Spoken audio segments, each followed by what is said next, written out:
सुनकर अरमान ने तिरछी नजरों से उन लोगों की ओर देखा और मन ही मन सोचने लगा, आखिरकार मैंने इन लोगों को इतनी ज्यादा हिम्मत कैसे दे दी कि वे अरमान सिंघानिया के साथ बैठकर खाना भी खा सकते हैं। वह अभी अपने उधेड़बुन में ही था कि तभी अभिमान जी वहां आए और अचानक अरमान के सामने आकर खड़े हो गए। उसे देखते हुए बोले, अब मैं जानता हूँ बेटा, तूने मेरी वजह से वसुंधरा और वीर को इस घर में नौकर बनाकर रखा हुआ है, ताकि जिस तरह से इन्होंने बचपन में जब तू बच्चा था तब मेरे साथ नौकरी से भी ज्यादा बुरा व्यवहार किया था और वसुंधरा ने सारी हदें पार की थी। इतना ही नहीं, मुझ पर और तुझ पर भी हाथ उठाया था, तो तू उसका हिसाब बराबर कर सके। जैसे ही अभिमान जी ने वहां यह बात बोली, अरमान अचानक अपनी गर्दन तिरछी कर ली, क्योंकि इस तरह से अपने बचपन की बात वह सबके सामने कैसे आने दे सकता था।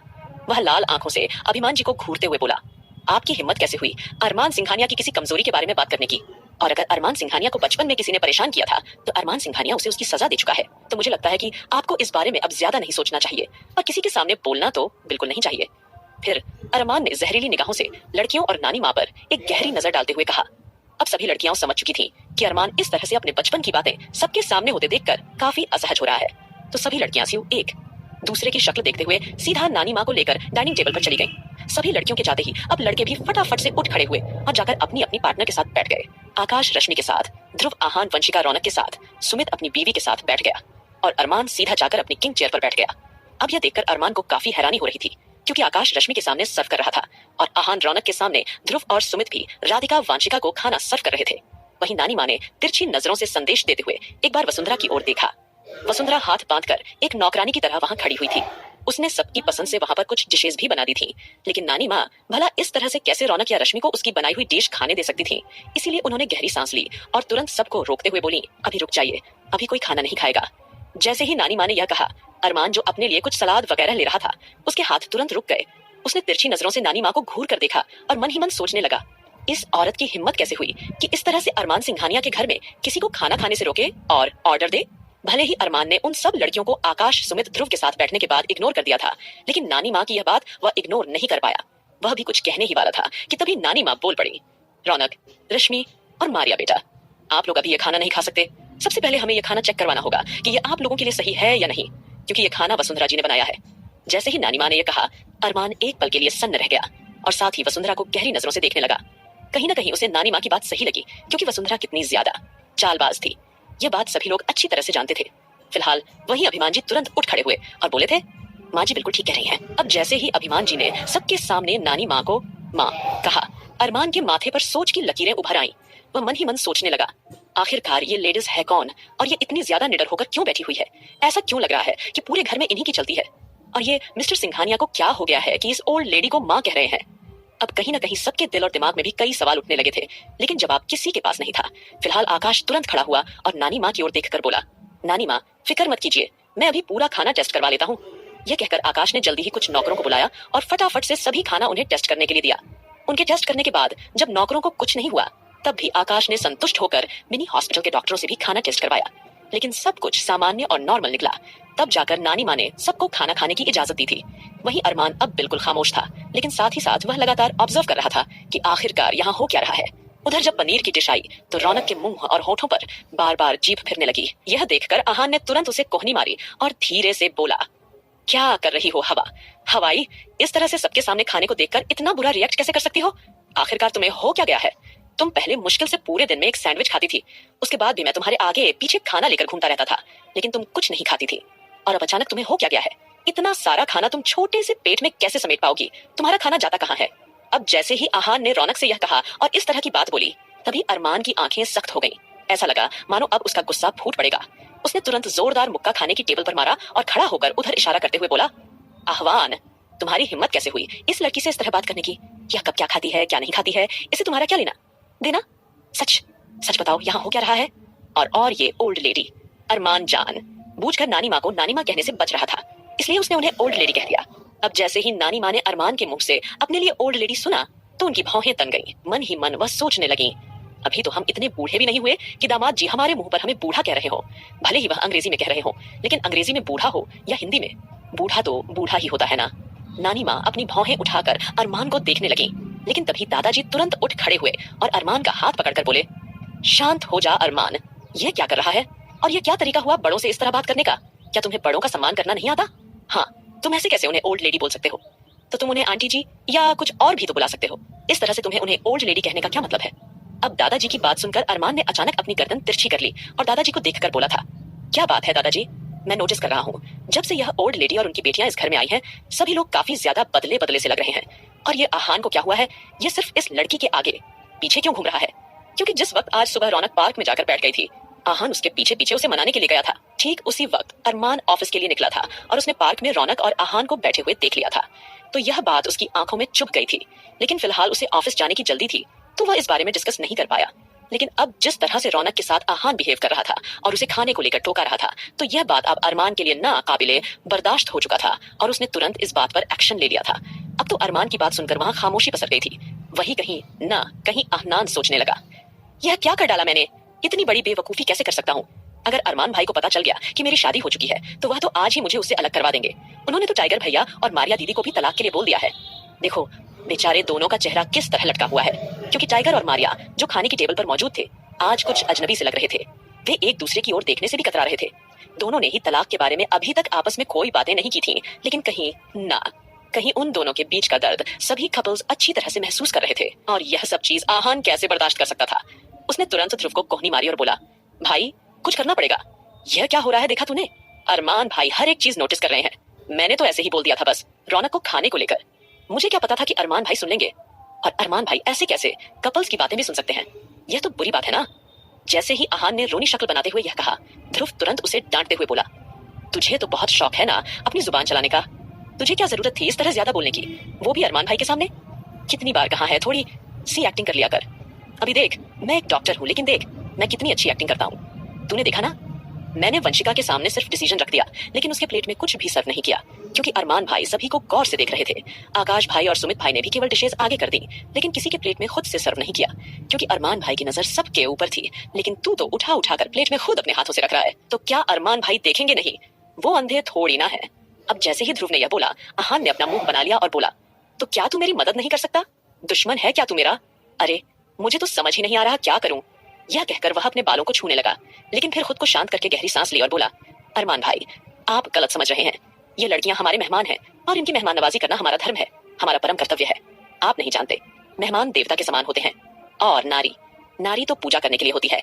क्या आपने नहीं सुना, यत्र नार्यस्तु पूज्यन्ते रमणते तत्र देवता? जैसे ही आहान ने शुद्ध हिंदी में इस तरह की बातें करना शुरू किया और मंत्र पढ़ा, ध्रुव की अचानक हंसी छूट गई, क्योंकि वह जानता था कि ये बातें आहान के मुंह से बिल्कुल भी नेचुरल नहीं थी। दरअसल यह सब बातें उसने आस्था के मुंह से सुनी थी। नारी की जहां पूजा होती है, वहां देवता निवास करते हैं। और अब वह फटाफट से वही मंत्र और लाइनें अरमान के सामने बोलता जा रहा था। अरमान तो आंखें बड़ी करके देख रहा था। यह वही आहान है जिसे अगर कॉलेज में कोई प्रोजेक्ट दे दिया जाए तो उसे जल्दी से एक लाइन भी याद नहीं होती थी, जिसके लिए कभी कोई प्रोजेक्ट कंप्लीट नहीं हुआ करता था, और वह हमेशा पैसे देकर दूसरों से अपना काम करवाता था। लेकिन आज तो वह बिल्कुल शुद्ध हिंदी में इतने बड़े बड़े मंत्र पढ़ रहा था कि सभी हैरान थे। वहीं उसे देखकर रौनक को बहुत हंसी आ रही थी, लेकिन जैसे तैसे उसने अपने मुंह पर हाथ रख लिया। वहीं राधिका, वंशिका, रश्मि, साथ ही साथ आकाश और सुमित सभी जोर जोर से हंसना चाहते थे, क्योंकि उस वक्त आहान ने जितने हो सकते थे उतने मंत्र अरमान के सामने सुनाने शुरू कर दिए थे, जिसमें वह मेहमान नवाजी को लेकर सारी बातें डिस्कस कर रहा था। वहीं दादाजी भी तारीफ भरी नजरों से आहान को देखने लगे और फिर अरमान को कड़क अंदाज में देखकर बोले थे, देखा तूने, ये तेरा छोटा भाई है, लेकिन देख कितना समझदार है। और तू है कि सबको शक भरी नजरों से देखता रहता है। तुझे आखिरकार अक्ल कब आएगी? अरे मैं तो कहता हूँ तुझे अब शादी कर लेनी चाहिए। अगर तू शादी कर लेगा तो क्या पता तुझे भी सबके इमोशंस समझ में आए। अब जैसे ही बातों बातों में दादाजी ने जानबूझकर अरमान के सामने शादी का जिक्र किया, तो अरमान की आंखें बिल्कुल ऐसी हो गई थीं मानो अभी और इसी वक्त दादाजी को निगल लेगी। फिलहाल सब उन्हें देखने लगे थे, लेकिन अरमान ने केवल दादाजी को अपनी सीधी हाथ की उंगली दिखाकर एक ही बात बोली थी, नॉट अगेन दादाजी। यह कहकर अरमान सीधा अपने कमरे में चला गया। वहीं दादाजी अब अपना सर पकड़कर बैठ गए और बाकी सब की ओर देखकर बोले, देखा आप लोगों ने, शादी के नाम पर ही उसकी हालत कैसी हो गई थी। इसका मतलब साफ है कि हम अरमान से किसी भी कीमत पर शादी के लिए नहीं बोल सकते, क्योंकि अरमान सिंघानिया एक बार फिर डेविल किंग बन चुका है। और शादी, प्यार, मोहब्बत, इश्क, इन सब नामों से उसे कितनी ज्यादा चिढ़ है, यह बात हम लोग अच्छी तरह से जानते हैं। फिलहाल नानी माँ ने दादाजी की ओर देखकर कहा था, भाई साहब आपको बिल्कुल भी परेशान होने की जरूरत नहीं है, मेरी गोरी है ना, और जब मेरी गोरी ने अपनी जिंदगी में इतने दुख देखे हैं तो वह इस दुख को भी जरूर कबूल कर लेगी। मुझे अपनी गोरी पर पूरा भरोसा है। मैं जानती हूँ उसे दर्द तो जरूर पहुंचेगा, लेकिन वह अपने पति को जरूर एक बार फिर से अपना बना लेगी। दादी की और नानी माँ की बातों में आत्मविश्वास देखकर कहीं सभी के चेहरे पर एक सेटिस्फैक्शन सा था, और कहीं बस वह सब लोग आस्था के बेसब्री से आने का इंतजार कर रहे थे। वहीं आहान तो खुद को रोक नहीं पाया और जल्दी से जाकर नानी माँ को गले से लगाकर बोला, नानी माँ अब तो सिर्फ यही लग रहा है कि आस्था भाभी ही हम सबका इकलौता सहारा है, क्योंकि अगर अरमान भाई को पता चल गया कि हम सबकी शादी हो रखी है तो वह तो हम सबको अलग कर देंगे। और आप तो जानती हैं, मैं तो अपनी बीवी के बिना एक पल भी नहीं रह सकता। और मेरा बच्चा, मेरे बच्चे का क्या होगा? नहीं नहीं प्लीज, नानी माँ कुछ तो करो। उनको इस वक्त कितना गुस्सा आ रहा है और अरमान अपने गुस्से में क्या से क्या कर सकता है, ये बात वे अच्छी तरह से जानते थे। तो इसीलिए वे अब सीधा अरमान के कमरे की ओर जाने लगे। वहीं वसुंधरा, जो इस वक्त किचन में मौजूद थी, पूरी तरह से अंदर ही अंदर तप रही थी, क्योंकि जब से नानी माँ ने सबको खाने से रोका और खाने को टेस्ट करने को बोला, तो वह समझ चुकी थी कि नानी माँ क्या कहने की कोशिश कर रही है। पर इस वक्त उसकी सहने की कोई सीमा नहीं थी और वह बोली थी, मेरा इरादा किसी को मारने का नहीं है, बल्कि सब पर शासन करने का है। भला मैं इस तरह से अपने फ्यूचर नौकरों को कैसे मार सकती हूँ? कहीं ना कहीं वसुंधरा अपने ही ख्याली पुलाव बनाते हुए अपने ही मन की अलग दुनिया में पहुंच गई थी। वहीं दूसरी ओर आस्था बेचैनी से इधर उधर अपने कमरे में चहल रही थी, क्योंकि उसकी अरमान से बात नहीं हो पा रहा था और इस बात से वह थोड़ी दुखी थी। लेकिन जिस तरह से यहाँ पर उसके दादाजी दिग्विजय रघुवंशी इंडिया जाने के नाम पर रिएक्ट कर रहे थे और आस्था के सवाल पर उन्होंने अजीब सा जवाब दिया था, यह बात आस्था समझ नहीं पा रही थी कि आखिरकार दादाजी ऐसी कौन सी बात छुपा रहे हैं। इसके बारे में उसे कुछ भी नहीं पता। कहीं वह दादाजी से जानना चाहती थी, लेकिन उनकी तबीयत को लेकर थोड़ा डर भी रही थी कि अगर आस्था उनसे कुछ पूछ ले तो कहीं एक बार फिर उनकी तबीयत खराब ना हो जाए। लेकिन आस्था को अब वापस घर जाने का समय आ रहा था और घर जाने से पहले वह अपने दादाजी की सारी प्रॉब्लम दूर करना चाहती थी। कुछ देर आस्था अपने कमरे में इधर उधर टहलती रही। तभी अचानक उसे अंश के रोने की आवाज सुनाई दी। आस्था दौड़कर उसके पास गई। उसने देखा अंश अविनाश की गोद में है और अविनाश उसे चुप कराने की पूरी कोशिश कर रहे थे। तब आस्था मुस्कुराई और अविनाश के पास जाकर बोली, अरे भैया, ये आपसे बिल्कुल भी चुप नहीं होने वाला। ऐसे कीजिए, इसे मुझे दीजिए। मैं अभी इसके डेविल डैडी के बारे में बातें करूंगी ना, तो यह तुरंत चुप हो जाएगा। अब जैसे ही आस्था ने यह कहा, अविनाश मुस्कुरा दिया और बोला, लेकिन गौरी, मुझे नहीं लगता तुझे इतनी खतरनाक बातें छोटे बच्चों से करनी चाहिए। अगर तू अभी से इसके साथ इसके पिता के कारनामों के बारे में बातें करेगी तो कहीं यह अभी से ही निडर ना हो जाए। और थोड़ा सा डर हर किसी के अंदर जरूर होना चाहिए। तब आस्था ने सम्मान के साथ जवाब दिया, भैया आप बिल्कुल फिक्र मत कीजिए। मैं अच्छी तरह से जानती हूँ कि मुझे इसे किस तरह का बनाना है, और आप तो जानते ही हैं मैं तो चाहती हूँ कि यह बिल्कुल अपने पिता के जैसा बने, एकदम बहादुर और दूसरों की मदद करने वाला। आस्था के मुंह से निकली हुई बातें उस वक्त कोई और भी सुन रहा था। वह कोई और नहीं बल्कि उसके दादाजी जी थे, जो थोड़ी देर आराम करने के बाद व्हील चेयर पर बैठकर वहां आ रहे थे। अविनाश और आस्था की बातें सुन चुके थे। खासकर आस्था के मुंह से निकली हुई यह बात, किस तरह साहसी बनना चाहिए, उनकी आत्मा को अंदर तक झकझोर गई थी। वह इस वक्त काफी ज्यादा उदास और कुछ परेशान से थे। अविनाश और आस्था की बातें सुन चुके दिग्विजय जी, खासकर आस्था के मुंह से निकली हुई यह बात, किस तरह साहसी बनना चाहिए, उनकी आत्मा को अंदर तक झकझोर गई थी। वह इस वक्त काफी ज्यादा उदास और कुछ परेशान से थे, लेकिन उनकी परेशानी क्या थी यह बिल्कुल भी पता नहीं लग पा रहा था। फिलहाल अविनाश की नजर जल्दी ही अपने दादाजी पर पड़ी और वह तुरंत बोले, दादाजी आप यहाँ क्या कर रहे हैं? आपको इस वक्त आराम की जरूरत है, आपको बाहर नहीं आना चाहिए था। प्लीज आप अपने कमरे में चलिए, आपको आराम करना चाहिए। तभी दादाजी ने नम आंखों से आस्था को देखते हुए कहा, बेटा मैं तो आराम कर लूंगा, लेकिन मैं जानता हूँ कि मेरी गोरी बेटियां कुछ ही दिनों में वापस जाने वाली है, तो मैं ज्यादा से ज्यादा समय उसके साथ बिताना चाहता हूँ। मैं अपना वक्त बेकार नहीं गंवाना चाहता। और फिर ये नन्हा सा मेहमान भी तो है। तुम जानते हो, जब से ये आया है ऐसा लगने लगा है कि जैसे मेरी बीमारियां तो इसे देखते ही खत्म हो गई हैं। दिग्विजय सिंह जी ने हल्की मुस्कान के साथ कहा, लेकिन उनकी आंखों में एक अजीब सा खालीपन था, जिसे कहीं न कहीं अविनाश और आस्था दोनों ने देख लिया था। उसी समय एंजल की आवाज आई, आप सबके लिए खाना रेडी है। कहीं न कहीं एंजल अंदर ही अंदर थोड़ी डरी हुई थी, क्योंकि उसने अभी तक आस्था पर हुए अटैक की बात नहीं बताई थी। आस्था ने उन लोगों को अच्छा खासा सबक सिखाया था और साथ ही एंजल से वादा लिया था कि वह अविनाश या उनके दादाजी को किसी भी तरह की बात नहीं बताएगी। आस्था नहीं चाहती थी कि वो कुछ दिनों के लिए आई है तो बेकार में वह सबको परेशान न करे। फिर आस्था मुस्कुराते हुए दादाजी से बोली, दादाजी आप बिल्कुल भी फिक्र मत कीजिए। हम जानते हैं कि हमारा जाने का वक्त आ गया है, लेकिन हमने डिसीजन लिया है कि अब हम पहले अविनाश भैया को राखी बांधेंगे, उसके बाद जाएंगे। आखिरकार हमारे और भैया भी हैं जो हमारा इंतजार कर रहे होंगे। कहीं न कहीं आस्था का सीधा इशारा आकाश, सुमित और टाइगर से था। आस्था उन्हें सरप्राइज देना चाहती थी, उन्हें भी राखी बांधना चाहती थी, क्योंकि नानी माँ ने कॉल पर पहले ही बता दिया था कि इतने दिनों बाद उसे अविनाश मिला है और अभी तक उसने उसे राखी तक एक बार भी नहीं बांधी है। इसीलिए इस बार उसने ठान लिया था कि सबसे पहले अविनाश को ही राखी बांधेगी। यह सुनकर अविनाश पूरी तरह खुश हो गया। उसने आस्था को गले लगाकर कहा, मेरी प्यारी बहन, सचमुच मेरी कलाई तो बरसों से सूनी है। जानती हो, हर रक्षाबंधन पर मैं एक राखी मंगवाकर हमेशा अपने पास रखता था, और कल तुम मुझे सारी राखियां बांधोगी। अविनाश ने नम आंखों से कहा। यह सुनकर आस्था मुस्कुरा दी। तभी अचानक नौकर एक बड़ा सा ब्रीफकेस लेकर वहां आया। उसमें सचमुच पिछले 15 सालों से अविनाश की संभाल कर रखी हुई सारी राखियां पड़ी हुई थीं। उन राखियों को देखकर आस्था की आंखें पूरी तरह नम हो उठी। वहीं दिग्विजय सिंह जी का मन और भी भारी हो गया था। उन्हें लग रहा था कि इस पूरे बिखरे हुए परिवार का कारण कहीं न कहीं वही है। अगर उन्होंने वह सब गलतियां न की होती तो आज यह सब कुछ नहीं होता। उनका हंसता खेलता परिवार इस तरह बर्बाद न हुआ होता। कहीं न कहीं आस्था अपनी चोर नजरों से बार बार अपने दादाजी को देख रही थी। वह उनके इमोशंस नोटिस कर रही थी कि वह कब क्या सोचते हैं और क्या बोलते हैं, मगर आस्था सीधे सीधे उनसे ये पूछ नहीं पा रही थी कि उनके दिल में आखिर चल क्या रहा है। फिलहाल उसने दादाजी का हाथ थाम कर कहा, दादाजी, आप जानते हैं मेरे पास एक ऐसा पति है जिसने मुझे इजाजत दी है कि मैं इस दुनिया में निडर होकर जी सकूं। वह मुझ पर कभी आंच तक नहीं आने देगा। उसने मुझे इतना काबिल बनाया है कि मैं आसानी से किसी भी मुसीबत का सामना कर सकती हूँ। आपने बहुत सुना होगा कि हर कामयाब आदमी के पीछे एक औरत का हाथ होता है, लेकिन मैं शायद इस दुनिया की पहली औरत हूँ जिसकी कामयाबी और ताकत के पीछे सिर्फ और सिर्फ मेरे पति मिस्टर अरमान सिंघानिया का हाथ है, और मैं गर्व करती हूँ इस बात पर। आस्था की इन बातों ने जैसे दादाजी के दिल को छू लिया। उनकी आंखें अचानक ही नम हो गईं और वह खुद को रोक नहीं पाए और फूट फूट कर रो दिए थे। अब दादाजी को इस तरह से रोते हुए देखकर अविनाश, एंजेल साथ ही साथ आस्था के हाथ पांव फूल गए और वह उन्हें शांत करने की पूरी कोशिश करने लगे थे कि अचानक से दादाजी को क्या हो गया, इस तरह से क्यों रो रहे हैं। तभी आस्था दादाजी को रोता देखकर तड़प कर बोली, दादाजी, अगर आपको मेरी कोई बात बुरी लगी है तो प्लीज मुझे माफ कर दीजिए, लेकिन प्लीज इस तरह से रोकर मुझे पाप की भागीदारी मत बनाइए। प्लीज बताइए ना मुझसे मेरी क्या गलती हुई है? आपको मेरी कौन सी बात बुरी लग गई जिसके कारण आप इस तरह से रो रहे हैं?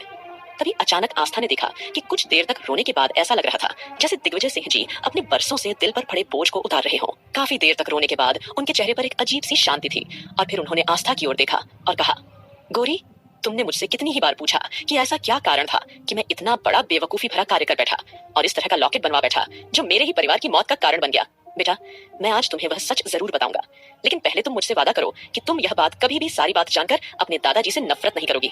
तब आस्था ने धीरे से दादाजी का हाथ थामा और बोली, शांत हो जाइए दादाजी, और मैं आपकी पोती ही नहीं बल्कि आपकी मित्र भी बनना चाहती हूँ। और फिर वो गहरी सांस लेकर साहस से बोली, दादाजी, ये तो मुझे समझ आ गया कि राजवीर की नफरत और उसकी पत्नी की मौत इन लॉकेट्स की वजह से हुई, लेकिन आप बताइए, आखिर आपने अपनी सारी धन संपत्ति क्यों दांव पर लगा दी थी? आप तो नॉर्मल भी रह सकते थे, अपने परिवार के साथ खुशहाल जिंदगी बिता सकते थे। दादाजी ने कुछ पल चुप रहकर आंखें बंद की, फिर भारी आवाज में बोले, हाँ बेटा, और यही सबसे बड़ी बात है, राजवीर की पत्नी को भी उन लॉकेट्स में से एक बेहद पसंद आया था, लेकिन तब तक सारे बिक चुके थे।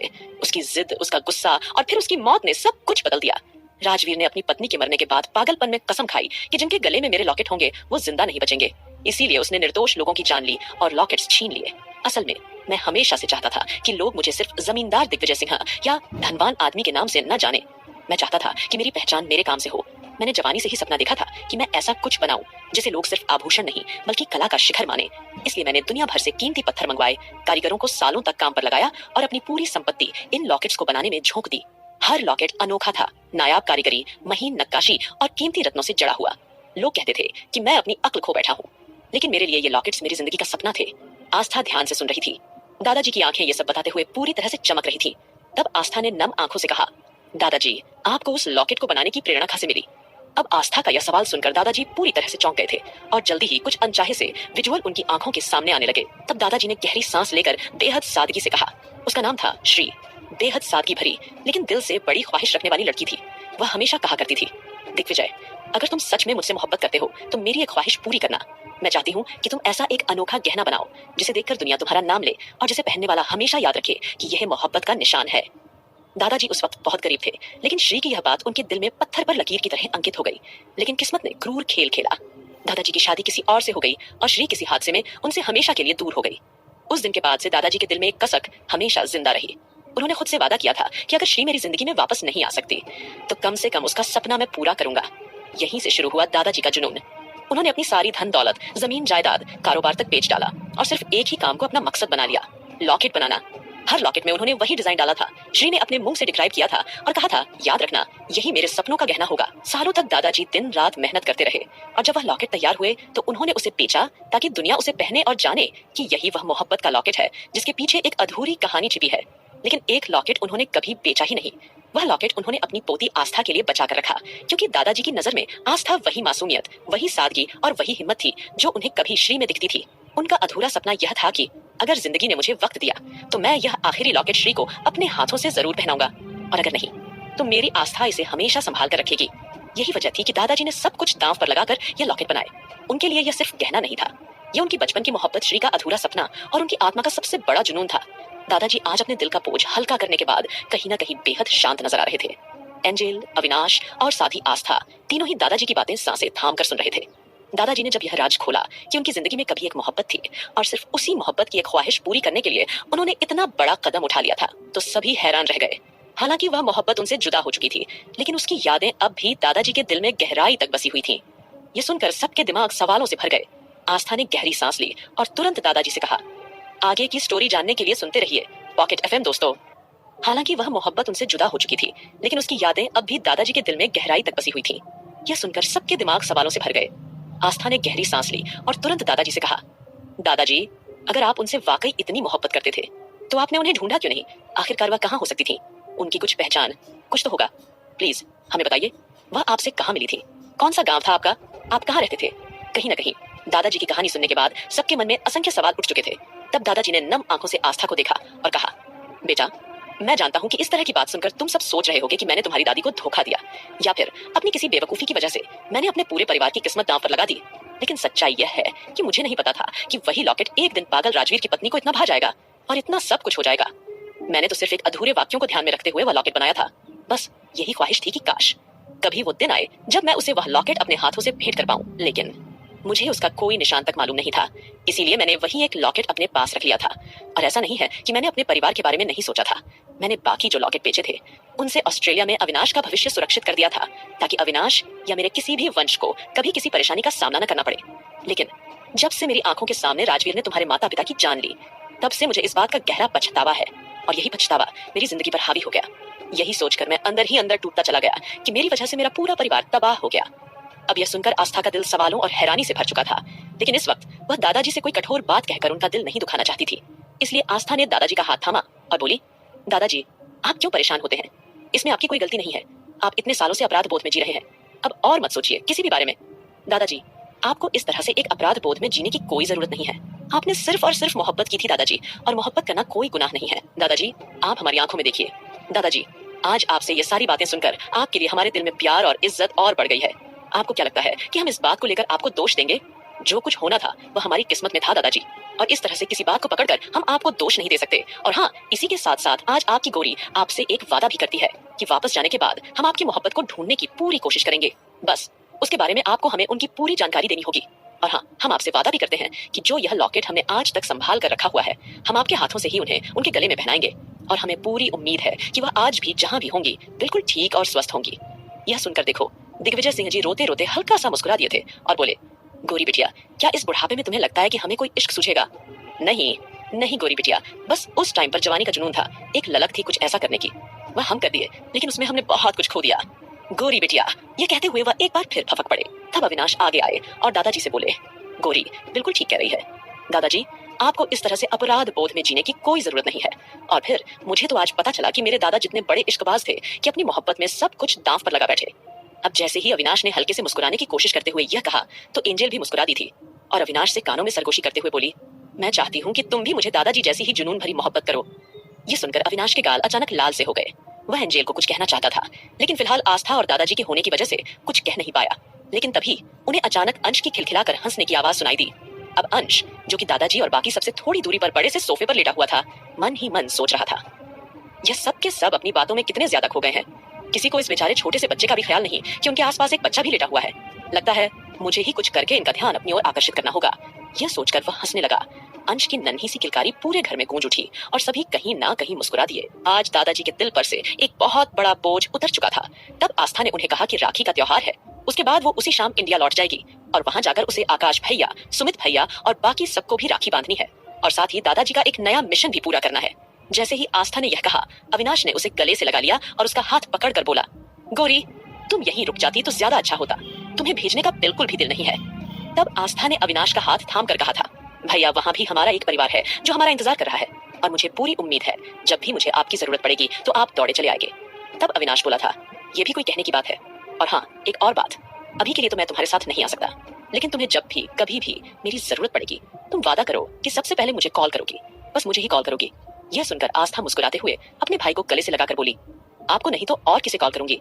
आखिरकार ये मेरा मायका है भाई, और मेरे नखरे, मेरा नाज और मुझ पर आई कोई मुसीबत अगर आप नहीं झेलेंगे तो कौन झेलेगा? आस्था के यह कहते ही सभी के चेहरे खुशी से भर उठे। एंजेल ने भी आगे बढ़कर आस्था के माथे को चूम लिया। आस्था ने दादाजी को गले से लगाया, अविनाश ने भी दादाजी को गले से लगाया और एंजेल ने भी। सभी व्हील चेयर के सामने झुककर दादाजी से लिपट गए। एकदम से सब एक हैप्पी सी फैमिली लग रहे थे। वहीं दूसरी ओर इंडिया में सभी के सभी अरमान के जिम रूम में जमा थे, क्योंकि जैसे ही दादाजी ने अरमान को शादी के लिए बोला, अरमान का गुस्सा काफी ज्यादा बढ़ चुका था। उसने लगातार पंचिंग बैग पर जोर जोर से पंच मारने शुरू कर दिए थे। वह लगातार उस पर वार किए जा रहा था। अब यहाँ तक कि अरमान के हाथ पूरी तरह से छिल उठे थे, लेकिन उसका गुस्सा बिल्कुल भी कम नहीं हो रहा था। तब आकाश ने अरमान को रोकते हुए कहा, यह कैसी हरकत कर रहे हो अरमान?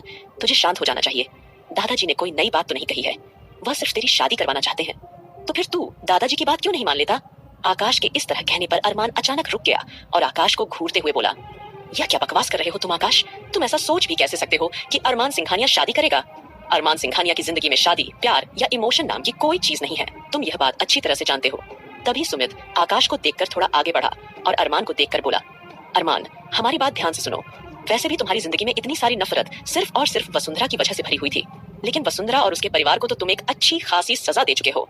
इतना ही नहीं, वसुंधरा तुम्हारी गुलाम है, जो तुम्हारी गुलामी कर रही है, तुम्हारे पिता की गुलामी कर रही है और घर में मामूली नौकरानी बनकर रह रही है। तो मुझे लगता है कि तुम्हें अब उससे दुश्मनी को जड़ों से, दिल दिमाग से निकाल देना चाहिए। अरमान इस तरह से सुमित को देखने लगा मानो अभी और इसी वक्त वह उसे आंखों ही आंखों से जलाकर राख कर देगा। सुमित को अचानक अपने शरीर में गर्मी महसूस होने लगी। वह उस वक्त अरमान की नजरों की ताबिश को बर्दाश्त नहीं कर पा रहा था। कहीं इसमें पुराने अरमान की पूरी झलक दिखाई दे रही थी और इस वक्त उसे कितना गुस्सा आ रहा था, इसका कोई हिसाब नहीं था। तभी अरमान ने तुरंत ही तेज आवाज में चिल्लाया, टाइगर! टाइगर तुरंत हाथ बांधकर अरमान के सामने खड़ा हो गया। तब अरमान ने तिरछी नजर डालकर टाइगर से कहा, मुझे खून पीना है। और जैसे ही उसने अचानक से इस डेविल टोन में यह कहा, जितने भी लोग वहां मौजूद थे सबके माथे से पसीना छूटना शुरू हो गया। इसका मतलब साफ था, अरमान अब बुरी तरह से तबाही मचाएगा। तभी टाइगर ने गहरी सांस ली और बोला, केवल 1 घंटा दीजिए, सारा इंतजाम हो जाएगा। यह बोलकर टाइगर बिजली की तेजी से वहां से निकला और अपने कुछ सोर्स का इस्तेमाल करते हुए जितने भी उस वक्त पुलिस कैद में क्रिमिनल्स मौजूद थे जाकर उन सबको छुड़ाने लगा। क्योंकि अगर अरमान सिंघानिया किसी को सजा देना चाहता था तो वह पूरी तरह सोच समझ कर देता था कि किसने क्या गुनाह किया है, उसी के मुताबिक वह सजा तय करता था। और अगर किसी ने बड़ा क्राइम किया हो, जैसे रेप, मर्डर या कुछ और, तो वह उसे बेहद भयानक सजा दिया करता था। इस बार अरमान ने खुद अपने मुंह से खून मांगा था। इसका मतलब साफ था कि अरमान सिंघानिया बहुत बड़ी तबाही मचाने वाला था। ध्रुव के पैर मानो सूखे पत्ते की तरह कांपने लगे। वह और आहान एक दूसरे को देखने लगे और बोले, यह क्या हुआ? हमारा डेविल भाई एक बार फिर वापस आ गया। अब न जाने कितने लोगों की बलि चढ़ाई जाएगी। क्योंकि आस्था की जिंदगी में आने के बाद अरमान सिंघानिया ने सब कुछ छोड़ दिया था, किसी की जान तक नहीं ली थी। लेकिन एक बार फिर अरमान सिंघानिया किसी की जान लेने वाला है। यह बात अब उन दोनों को कहीं ना कहीं अंदर से डरा रही थी। आहान ने ध्रुव से कहा, क्या भाई, शादी के बाद आप इतने ज्यादा गुस्से में हो गए कि लोगों के खून तक करने को तैयार हो गए? अब क्या होगा अगर भाई को पता चल गया कि उसकी शादी न केवल हो चुकी है बल्कि वह एक बच्चे का बाप भी बन चुका है? तब क्या होगा? कहीं उन दोनों को एक अनजाने डर का एहसास हो रहा था। अरमान वहां से चला गया था, लेकिन अब आहान और ध्रुव को इस तरह डरते हुए देखकर सुमित और आकाश दोनों ने उनके कंधे पर हाथ रखा और बोले, तुम दोनों बच्चे हो अभी। तुमसे बेहतर तो हम जानते हैं कि अरमान ने अपने माता पिता की शादी का कितना बुरा और कड़वा एक्सपीरियंस देखा है, कितनी बुरी जिंदगी उन्होंने गुजारी है। और शायद यही वजह है कि अरमान को शादी और हर चीज से बुरी तरह नफरत हो गई है। लेकिन हमें अब कुछ करना होगा, जल्द से जल्द आस्था को बुलाना होगा। तभी आहान बोला, भाभी तो 2 दिन बाद आने वाली है। मैंने रौनक को उनसे बात करते हुए सुना था। रौनक से कह रही थी कि वह 2 दिन बाद ही आएंगी। यह सुनकर कहीं सुमित और आकाश ने राहत की सांस ली, लेकिन साथ ही एक गलत तरह का डर भी लग रहा था।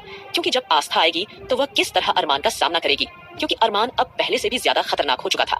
वहीं दूसरी ओर मारिया के साथ नानी माँ मौजूद थी। जब से अरमान ने टाइगर और मारिया को अलग होने की बात कही थी, नानी माँ को कहीं अंदर से बहुत दुख पहुंचा था, क्योंकि वह टाइगर और मारिया को अलग नहीं देखना चाहती थी। आखिरकार टाइगर और मारिया एक दूसरे से सच्ची मोहब्बत करते थे। यह बात नानी माँ की आंखों से छुपी नहीं रही थी।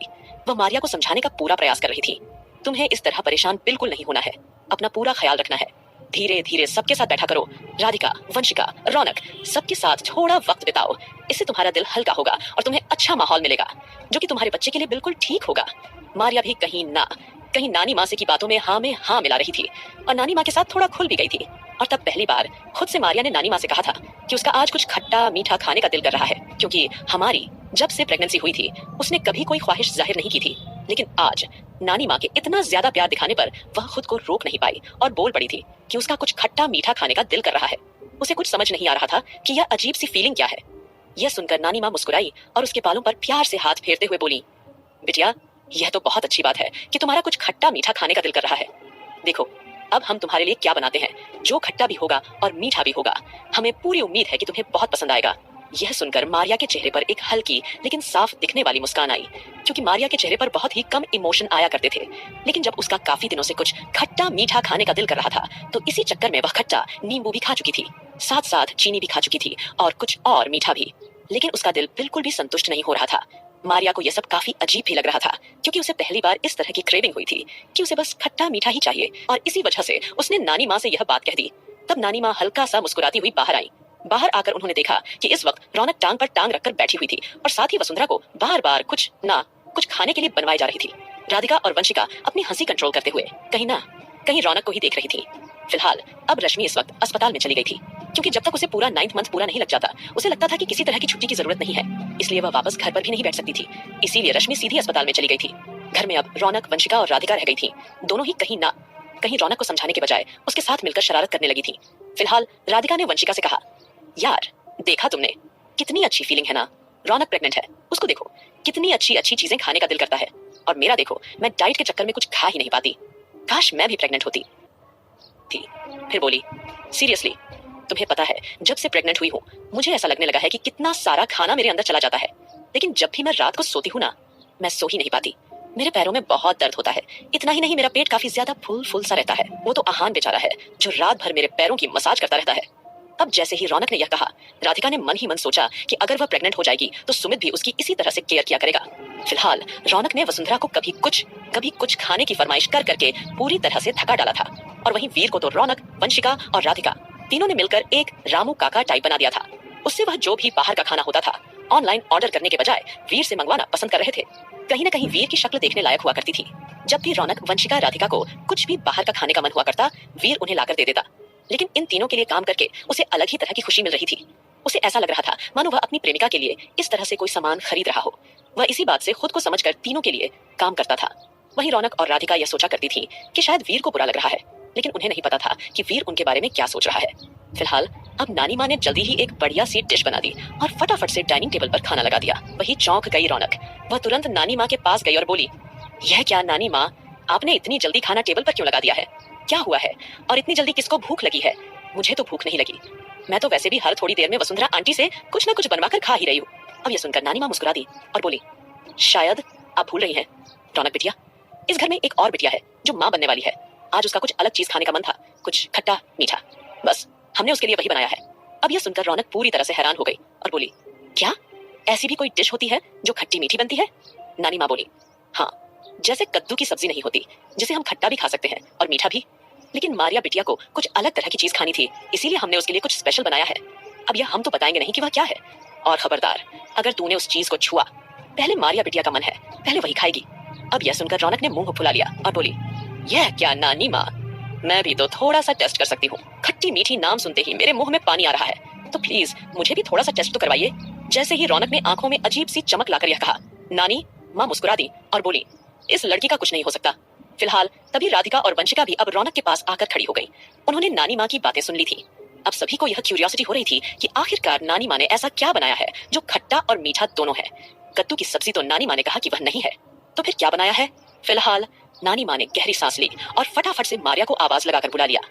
मारिया वहां आ गई थी। उसने एक नजर राधिका, वंशिका और रौनक को देखा और हल्की सी स्माइल पास करने की कोशिश की, फिर कुर्सी खींचकर बैठ गई। नानी माँ ने जल्दी ही मारिया के लिए प्लेट लगा दी। वहीं रौनक तो सिर्फ अपनी चुलबुली आंखों से यही देखना चाह रही थी कि आखिर नानी माँ ने ऐसा क्या बनाया है जो कुछ अलग और स्वादिष्ट भी है। वसुंधरा को नानी माँ ने अब उसके कमरे में भेज दिया था, क्योंकि रौनक ने काम कर करके उसकी कमर की पूरी तरह से बैंड बजा दी थी। नानी माँ को उस पर हल्का सा तरस आ गया था, और वैसे भी नानी माँ खुद मारिया के लिए डिश बना रही थी, इसीलिए उन्होंने वसुंधरा को आराम करने के लिए कमरे में भेज दिया। कमरे में आकर वसुंधरा गुस्से से इधर उधर बड़बड़ा रही थी, साथ ही साथ कोशिश कर रही थी कि कुछ तो ऐसा किया जाए जिससे यह पता चल जाए कि आखिरकार अरमान से उसकी सारी जमीन जायदाद किस तरह से अपने नाम करवानी है। तो इसीलिए वसुंधरा कुछ अलग ही तरह का सोचने लगी। तभी अचानक उसे याद आया था अजीत। अजीत कोई और नहीं बल्कि वीर का सेक्रेटरी हुआ करता था, जो उसके सारे काम संभालता था, और किस्मत से उस वक्त वसुंधरा को केवल अजीत का ही नंबर याद था। तब वसुंधरा ने सोचा कि अब जो प्लानिंग वह कर रही है उसमें अगर उसकी कोई मदद कर सकता है तो वह है सिर्फ और सिर्फ अजीत। तो इसीलिए वसुंधरा ने अजीत की मदद लेने के बारे में सोच लिया था। वहीं दूसरी ओर अब मारिया तुरंत ही उस डिश की ओर देखने लगी थी जो नानी माँ ने उसके लिए बनाई थी, और तभी उसने देखा कि उसमें से कुछ और नहीं बल्कि पके हुए आम की सब्जी थी। अब यह देखकर सब लोग हैरानी से एक दूसरे की शक्ल देखने लगे और सोचने लगे कि आखिर नानी माँ ने पके आम की सब्जी क्यों बनाई है। रौनक तो पहले से ही आम खाने की शौकीन थी, वह ऑलरेडी कितने भर भर कर आम खाया करती थी, लेकिन आम की सब्जी देखकर उसे कुछ अलग ही लग रहा था। वह चौंकते हुए बोली, नानी माँ, ये क्या, आपने पके हुए आम की सब्जी बना दी? क्या यह वाकई इतनी टेस्टी और खट्टी मीठी होती है? आम तो मुझे बहुत पसंद है, आप तो जानती हैं मैं तो 2 दिन में पूरी पेटी खत्म कर देती हूँ, और फिर यह तो पके आम की सब्जी है। नानी माँ प्लीज थोड़ा सा छकवा दीजिए ना। अब नानी माँ ने आंखें दिखाकर रौनक को घूरते हुए कहा, पहले मारिया बिटिया खाएगी, अगर उससे कुछ बचेगा तो मैं तुझे जरूर दूंगी। अब यह सुनकर रौनक ने फिर मुंह फुला लिया तब नानी माँ उसकी नौटंकी समझते हुए बोली, अच्छा हाँ हाँ मैं समझ गई, तुझे ज्यादा नौटंकी करने की कोई जरूरत नहीं है, आजा फटाफट से बैठ, मैं तेरे लिए भी लगाती हूँ। और वैसे भी मुझे पता था तू खाने बगैर नहीं मानेगी, इसलिए मैंने काफी ज्यादा मात्रा में बनाई है। वहीं राधिका और वंशिका ललचाई नजरों से आम की पकी सब्जी को देख रही थी। वे मन ही मन कहने की कोशिश कर रही थी कि काश वे भी इसे खा पाती, लेकिन दोनों ही हिम्मत नहीं कर पाई। नानी माँ ने उनकी आंखें देख ली और बोली, अरे रौनक, अरे वंशिका, राधिका बिटिया, तुम दोनों वहाँ खड़ी खड़ी क्या कर रही हो? फटाफट से बैठो, तुम लोग भी ट्राई करो और बताओ कैसी बनी है। अरे हमारे गांव में हमारी जैसी पक्की आम की सब्जी हमसे बेहतर कोई बना ही नहीं सकता था।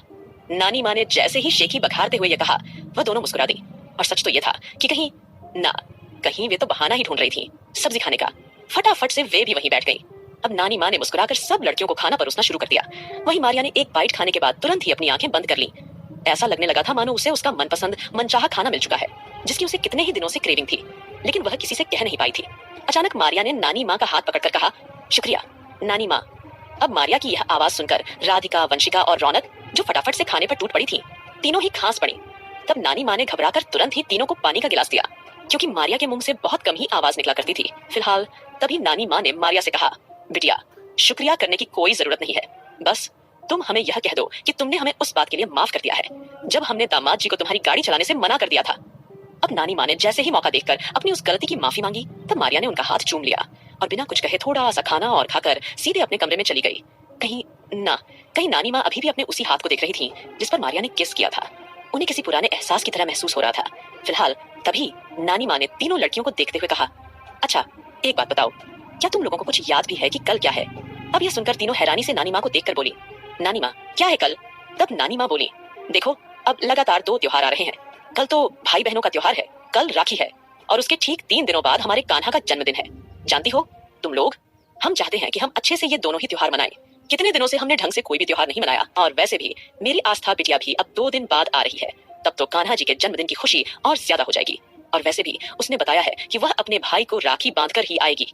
अब नानी माँ ने जैसे ही यह कहा, वंशिका, राधिका और रौनक तीनों, जो कि उस वक्त नानी माँ की बनाई हुई पके हुए आम की सब्जी को छटकारे लेकर खा रही थी, उनका हाथ अचानक कहते रुक गया।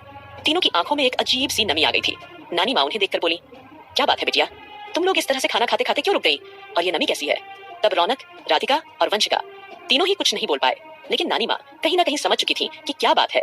तभी राधिका बोल पड़ी, नानी माँ मैं किसे राखी बांधूंगी, मैं तो अनाथ हूँ। वहीं वंशिका भी बोली, नानी माँ मैं भी अनाथ हूँ। तभी रौनक भी रोते रोते कहने लगी, हाँ नानी माँ, कहने को तो हर एक रिश्ता है मेरे पास, लेकिन अगर सही मायने में कहा जाए तो मैं भी अनाथ हूँ। नानी माँ जैसे ही तीनों की आंखों से निकले ये शब्द सुन पाई, उनकी भी आंखों में आंसू आ गए। उन्होंने तुरंत ही उन तीनों के सिर पर भारी भारी हथेलियां फेरते हुए कहा, ये कैसी बातें कर रही हो बिटिया, जब तक हम जिंदा हैं तुम लोग अनाथ तो बिल्कुल भी नहीं हो, और किसने कहा कि तुम्हारा कोई भाई नहीं है? वंशिका, बिटिया तुम क्यों परेशान हो, सुमित और आकाश बेटे है ना, तुम उन दोनों को राखी बांधना। और राधिका बिटिया, शायद तुम भूल रही हो कि दामाद जी ने खुद तुम्हें अपनी बहन बनाया था, क्या तुम्हें याद नहीं है? तुम तो दामाद जी की छोटी बहन हो, तुम्हें याद है तुम दामाद जी से कितनी ज्यादा घुल मिल गई थी। हाँ हम मानते हैं कि दामाद जी किसी वजह से अपनी यादें खो चुके हैं, लेकिन उनका दिल तो ये बात अच्छी तरह जानता है ना कि तुम लोग उनकी बहन हो। अब जैसे ही नानी माँ ने यह कहा, तीनों एक दूसरे की ओर देखने लगी। तब नानी माँ आगे बोली, हो सकता है बिटिया, अगर तुम दामाद जी को राखी बांधोगी तो उनका दिल तुम लोगों को पहचान ले, और हो सकता है कि थोड़ी ही सही, लेकिन उनकी यादें वापस आ जाएं। तब वंशिका मन ही मन बोली, नानी माँ आप कोशिश तो अच्छी कर रही हैं, लेकिन अरमान भाई को जो वायरस दिया गया है उसका इस तरह के इमोशन से कोई इलाज नहीं होने वाला। लेकिन शायद आपने ठीक कहा, शायद उनका दिल इस बार उनके दिमाग की ना सुने, क्योंकि अब तक तो अरमान भाई का दिल उनके दिमाग के कमांड्स में ही रहा है। तब रौनक बोली, लेकिन नानी माँ आपने देखा नहीं कि अरमान भाई का बदलाव कितना खतरनाक हो चुका है? सच बताऊं तो मुझे तो उनसे बात करने में भी डर लगता है। आपने देखा नहीं, उस वक्त मैं भूल गई थी कि भाई को कुछ याद नहीं है और उनका बर्ताव कैसा था। यह सुनकर नानी माँ को कहीं ना कहीं अंदर से डर लगने लगा। उन्होंने गहरी सांस ली और बोली, बिटिया अब हमें कोई ना कोई तरीका तो निकालना ही पड़ेगा तुम लोगों को राखी बंधवाने का। तुम फिक्र मत करो, हम कुछ ना कुछ जरूर सोचेंगे। और हाँ, बिल्कुल भी तुम लोगों का मायूस होना ठीक नहीं है। हमें पसंद नहीं कि हम अपनी बिटियाओं की आंखों में आंसू देखें। यह बोलकर नानी माँ ने प्यार से उन लोगों को डांट भी दिया। आगे की स्टोरी के लिए बने